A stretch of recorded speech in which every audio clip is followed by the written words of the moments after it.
Welcome to economics class. आज भी हम आपको नेशनल इनकम का न्यूमेरिकल कराने वाले हैं। तो एक नया न्यूमेरिकल लाए हैं।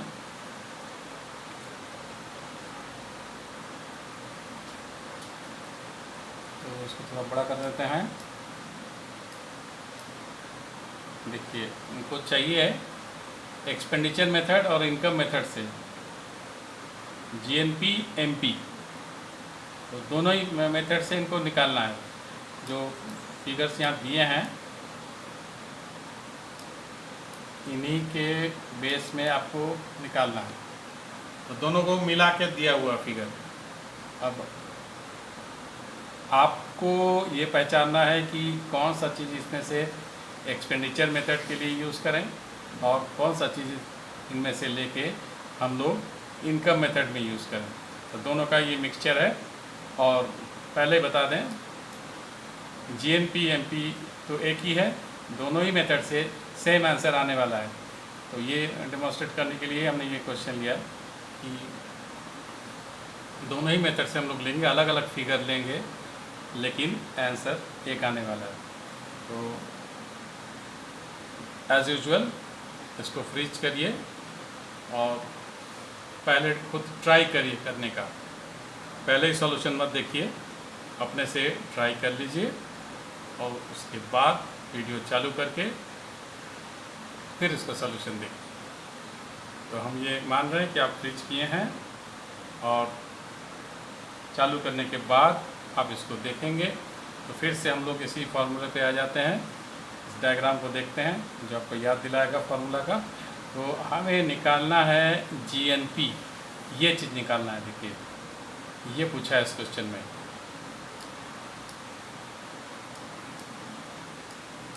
जीएनपी एमपी, तो और मेथड है ये और दूसरा मेथड है ये इनकम मेथड। तो कह रहा है कि जो गिवन डेटा है इसके बेस पे हमें एक्सपेंडिचर मेथड से जीएनपी एमपी निकालना है और इनकम मेथड से भी हमें वही जीएनपी एमपी निकालना है। मतलब इसी जगह हमें पहुंचना है। तो एक तो ये है कि इसके लिए जो फिगर्स चाहिए होगा वो क्वेश्चन में हम लोग ढूंढ निकालेंगे। ये चीज़ चाहिए होता है। अब तक अगर फार्मूला याद हो गया हो तो ये private consumption expenditure, gross domestic capital formation, government purchase of goods and services या government expenditure and net export, ये सब अगर मिल जाएगा इनके हेल्प से हम लोग जीडीपी एमपी में या जीवीए एमपी में पहुंचेंगे। और इसके बाद यहाँ जाने के लिए हमें एनएफआईए की है ज़रूरत। इस हमने यहाँ लिखा नहीं है कि मानते हुए कि ये डायग्राम आपको अलग से हमने समझाया था, और वो अगर याद नहीं है तो फिर से उस डायग्राम उसको देख लीजिए इस क्लास को और याद करिए कि ये यहाँ से लेके यहाँ जाने के लिए हमें एनएफआईए ऐड करना होता है। अगर क्वेश्चन में देखेंगे एनएफआईए अगर है तो ये निकलने के बाद हम लोग एनएफआईए ऐड करके यहाँ पहुँच जाएंगे। और जैसा कि आपको पता है इनकम मेथड के लिए हमें ये चीज़ की ज़रूरत पड़ेगी, compensation of employees, mixed income of self employed और ऑपरेटिंग सरप्लस। तो इसके लिए जो भी चीज़ें ज़रूरत होगी फिर से हम लोग देखेंगे क्वेश्चन में है कि नहीं, और उसके सहारा लेके हम लोग पहुँचेंगे एनडीपी एफसी में या एनवीए एफसी। अब हमें जाना है यहाँ पे हम हैं और यहाँ पहुँचना है। तो एक रास्ता ये है, ऐसे जाएं या ऐसे भी जा सकते हैं, या ऐसे जाके ऐसे घूम के ऐसे भी जाए, ऐसे सारे रास्ते ओपन हैं। तो हम लोग चाहे जैसे जाएं तो कोई एक रास्ता हम लोग पकड़ लेंगे। अगर इधर से जाएंगे, इस रास्ते से जाएंगे, तो यहाँ से यहाँ जाने के लिए आपको एनआईटी ऐड करना पड़ेगा। उल्टा जा रहा है तो इधर हम लोग को एनआईटी ऐड करना पड़ेगा और फिर यहाँ से यहाँ जाने के लिए एनएफआईए ऐड करना पड़ेगा। फिर यहाँ से यहाँ जाने के लिए ये उल्टा है डेप्रिसिएशन का, नेट से ग्रॉस में जाना है, तो यहाँ जाने के लिए आपको डेप्रिसिएशन ऐड करना पड़ेगा। तो फिर हम लोग यहाँ पहुँच जाएंगे। तो ये एक रास्ता है, या इधर से जाएं तो भी आपका ये पहले जो चीज़ डेप्रिसिएशन हम यहाँ ऐड कर रहे थे उसको अब यहाँ ऐड करेंगे। यहीं पे अगर डेप्रिसिएशन ऐड करेंगे तो हम लोग जीडीपी एफसी में पहुँच जाएंगे। और यहाँ से फिर ये दो रास्ता है, या तो ऐसे जाके यहाँ जाए या ऐसे जाके ऐसे जाए, ये आपके चॉइस पर रहेगा। तो ये डायग्रामेटिक रूप है फार्मूला का, इसे आप खुद ही अपना दिमाग लगा सकते हैं। तो अगर ये रास्ता चूज़ करेंगे तो पहले NFI ऐड करेंगे और फिर यहाँ से यहाँ जाने के लिए FCCMP NIT यहाँ पे ऐड करेंगे, फिर उल्टा होगा तो ये ऐड होगा। अगर ये रास्ता पकड़ते हैं, यहाँ से FC से आपको MP करना है तो यहीं पे NIT ऐड कर देंगे, उल्टा डायरेक्शन है तो NIT प्लस होगा, तो यहीं पे ऐड करके आप यहाँ पे पहुँचेंगे। और फिर यहाँ से D से N में जाना है तो NFI का रास्ता है। तो वही तीन चीज़ है, देखिए डेप्रिसिएशन है, NFI है और NIT है, यही तीन के हेल्प लेके हम लोग को पहुँचना है। तो पहले डेप्रिसिएशन ऐड करिए, चाहे NIT पे रास्ता पकड़े तो NIT ऐड करिए या NFI ऐड करें, जैसे आप ऑल्टरनेटली करें, लेकिन जो साइन है तीनों का हर हालत में यूनिफॉर्म रहेगा, चाहे पहले करें या बाद में करें। तो ये रास्ता होगा हम लोग को यहाँ से लेके यहाँ पहुँचने का। तो अब देखा जाए क्वेश्चन कैसे किया है। तो पहले हम लोग एक्सपेंडिचर मेथड पे हैं, देखिए।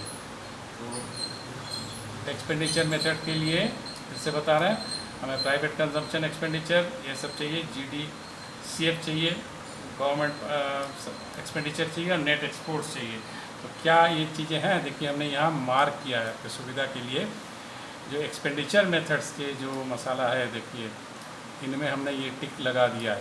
तो देखिए प्राइवेट फाइनल कंजम्पशन एक्सपेंडिचर की ज़रूरत पड़ेगी, गवर्नमेंट एक्सपेंडिचर की ज़रूरत पड़ती है, ये लगा दिया। इनमें रेंट की ज़रूरत नहीं है, प्रॉफिट इंटरेस्ट की ज़रूरत नहीं है, और GDCF ये ज़रूरत पड़ती है, तो इसको भी देखिए हमने टिक कर लिया। आप भी इस तरह से टिक कर सकते हैं पहचान के लिए। और फिर नेट इंपोर्ट, तो फॉर्मूला क्या कहती है, नेट एक्सपोर्ट कहती है, फाइंड करिए। और यहाँ दिया है नेट इंपोर्ट, इसका मतलब नेट एक्सपोर्ट तब होता है जब एक्सपोर्ट ज़्यादा होता है इंपोर्ट से। तो यहाँ पे आपको उल्टा दिया है, नेट इंपोर्ट दिया है, दैट मीन्स इंपोर्ट आपका ज़्यादा है एक्सपोर्ट से। तो इसको सोच समझ के करना है। तो दैट मीन्स फिगर हम लोग देखें क्या नेगेटिव है या क्या है। नेट इंपोर्ट यहाँ पॉजिटिव फिगर है, देख रहे हैं, नेट इंपोर्ट लिखा है और ये पॉजिटिव फिगर है, दैट मीन्स इंपोर्ट ज़्यादा है। तो इसी को अगर हम लोग एक्सपोर्ट का फार्मूला बना दें, नेट एक्सपोर्ट, तो एक्सपोर्ट माइनस इंपोर्ट ज़्यादा है तो वो नेगेटिव फिगर हो जाएगा। मतलब अगर इसको हम नेट एक्सपोर्ट लेके चलें तो ये 10 को आपको माइनस करना होगा, फार्मूला में जहाँ प्लस है उसकी जगह आपको माइनस करना होगा। यही सब छोटी छोटी ट्रिक्स हैं जिस पे आपको ध्यान देना है, इस पर ध्यान नहीं देंगे तो आंसर गलत होने वाला है। तो अब देखा जाए इसको, ये हमने सब आइडेंटिफाई कर दिया। और एक चीज़ की ज़रूरत यहाँ पे था NFIA का, इस जगह के लिए ऐसे आके फिर हम लोग को ऐसे जाना है, तो एक ही ऑपरेटर की हमको ज़रूरत है, NFIA। डेप्रिसिएशन की ज़रूरत नहीं है और NIT की भी ज़रूरत नहीं है, क्योंकि हम लोग यहाँ से सीधे यहीं पहुँच रहे हैं। तो बस एक ही गाड़ी पकड़ के हम लोग को यहाँ जाना है। तो देखें ये क्या किया है, देखिए तो यही उन्होंने किया है। ये देखिए अगर मिलाएंगे तो 2 लिया, 4 लिया और ये 7 भी लिया, ये सारे प्लस हो गया। तो 2 ये और क्या होना चाहिए, एक तो ये हो गया और 4 हो गया गवर्नमेंट और 7 है GDCF, 3 चीज़ हो गई। और 8वां है नेट इंपोर्ट्स। देखिए हमने कहा था कि हमारे लिए नेट एक्सपोर्ट हमें चाहिए और नेट एक्सपोर्ट अगर लेंगे तो ये माइनस हो जाएगा। तो यही देखिए किया है इन्होंने, इस फिगर को माइनस में लिया। फार्मूला में तो वो प्लस होता है लेकिन इस फार्मूला में ये माइनस हो जाएगा, यही चीज़ जगह है समझने का। तो ये माइनस किया है, तो ये करने से आप GDP MP में पहुंच गए, इसी जगह पे GDP MP। अब आपको चाहिए NFIA, ये 11 net factor income from abroad, ये देखिए माइनस में दे दिया है।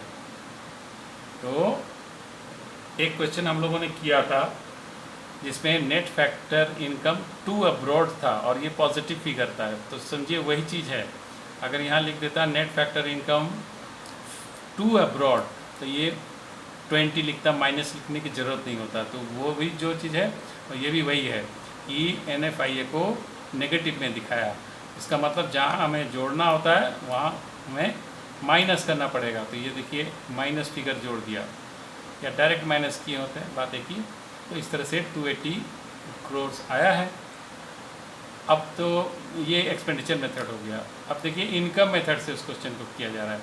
तो ये जो बचा हुआ चीज़ें हैं सब इनकम मेथड के लिए हमने रखा है।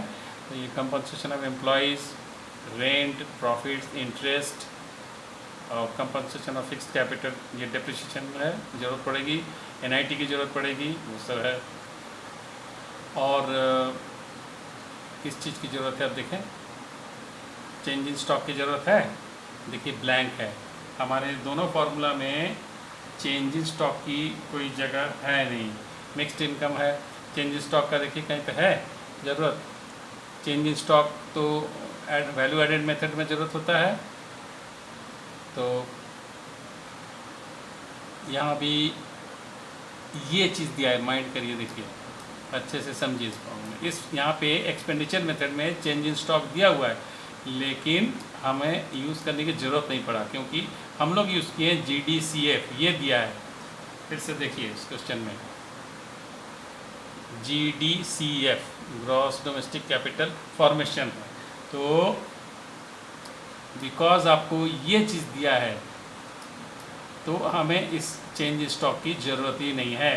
इसको नहीं लेंगे तो डबल काउंटिंग हो जाएगी, इसकी कोई ज़रूरत नहीं, हम सीधे ये ले लिया। अगर इसी में थोड़ा सा फ़र्क करके ये दिया होता GDFCF, इसी क्वेश्चन में GDCF ना देके आपको ये दे देता GDFCF, तो तब आपको ये दोनों को ऐड करके ये आपको मिलता, ये GDCF। तो अगर आप ये क्वेश्चन देखें और थोड़ा सा ये F जोड़ दिया तो आप फंस गए। अगर आप मन में यही बैठा के रखा है कि ये लेना है तो आपको चेंज इन स्टॉक नहीं लेना है, या ये चीज़ आप पकड़ नहीं पाए, आप इसको GDCF को आप GDFCF समझ रहे हैं, दोनों एक चीज़ नहीं है। तो अगर ये एक चीज़ समझ रहे हैं तो आप सोचेंगे कि चेंज इन स्टॉक दिया है तो इसको भी हमको यूज़ करना है। यही समझ देखिए फंसाने का होता है। तो इस क्वेश्चन में आपको हर चीज़ लेना नहीं है, तो इसकी इस क्वेश्चन में कोई यूज़ नहीं है। तो ऐसे ही चीज़ें दी रहती है, एक आध चीज़ एक्स्ट्रा दिया रहता है कि आप उसको नहीं लेना है, ये आपको करना है। और देखिए ये फुटकर में है रेंट, प्रॉफिट वगैरह वगैरह, तो जो चीज़ यहाँ पे है इसका मतलब हमें ऑपरेटिंग सरप्लस निकालना है। इस क्वेश्चन में कहीं ऑपरेटिंग सरप्लस बोल के तो दिया नहीं है। देखिए इस क्वेश्चन में ऑपरेटिंग सरप्लस नहीं है, इसका मतलब हमें ये कैलकुलेट करना है, ये सारी चीज़ लेना है। रेंट, इंटरेस्ट, रॉयल्टी नहीं होगा इस क्वेश्चन में, प्रॉफिट दिया है तो रेंट, इंटरेस्ट एंड प्रॉफिट। और इसका ब्रेकअप कोई दिया भी नहीं, ज़रूरत भी नहीं। जब ये अगर दिया है तो देखिए ये चीज़ दिया है कि नहीं, रेंट, इंटरेस्ट, प्रॉफिट, रॉयल्टी क्या क्या दिया है। इसमें देखिए रेंट दिया है, प्रॉफिट दे दिया, इंटरेस्ट दिया है, रॉयल्टी कहीं है नहीं तो लेने की ज़रूरत नहीं है। तो ये सब चीज़ें हमें प्लस करना पड़ेगा, इससे समझ में आ रहा है। तो देखिए ये तमाम चीज़ों को यहाँ पे लिया गया है, जो भी चीज़ यहाँ पे देख रहे हैं ये सब जोड़ के आपको NDPFC निकला है। और उसमें ये 9 ले लिया, कंजम्पशन ऑफ फिक्स्ड कैपिटल मतलब डेप्रिसिएशन। तो N में डेप्रिसिएशन को जोड़ के ग्रॉस बना दिया, ये NDPFC था, ये GDPFC हो गया।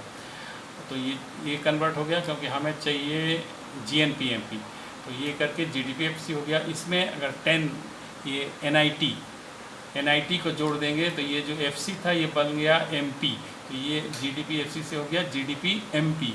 अब इसमें हम लोगों को ये D है, हमें चाहिए नेशनल, NP में जाना है, GNP।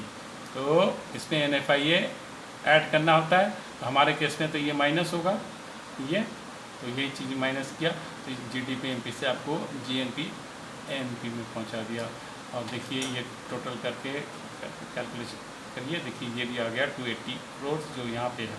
तो इससे आपको पता चल गया दोनों ही मेथड से सेम आंसर आएगा। तो इस तरह का क्वेश्चन दिया जाता है और आपको इन दोनों क्या, कभी कभी किसी क्वेश्चन में तीनों मेथड से भी अगर बड़ा बनाना है क्वेश्चन को तो तीनों ही मेथड का मसाला आपको दिया होगा और आपसे कहा जाएगा कि तीनों मेथड से करके निकालिए, तो आंसर तब भी सेम ही आएगा।